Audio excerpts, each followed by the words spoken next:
От вратата прозорец на неговото ателие се вижда само небето. През него духът му се възвиси чрез изкуството, защото истинският творец не използва символи. Той ги създава, като яйца на диплодок, вречени за бели дни и тъмни нощи. Дайте нещо за писане. Аз не искам нечия милост. Не очаквам от боговете милост. Над себе си дори не се смилявам.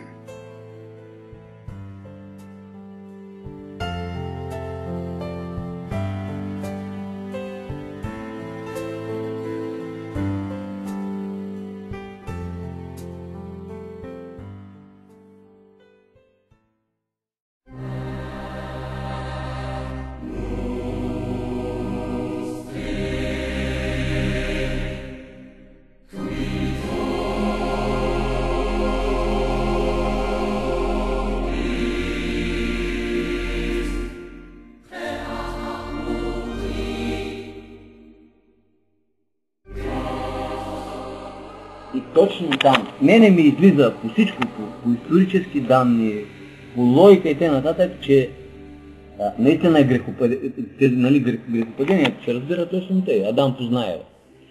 От начина, от това, което се случва в секса, това определя, това се случва винаги след това в познанието.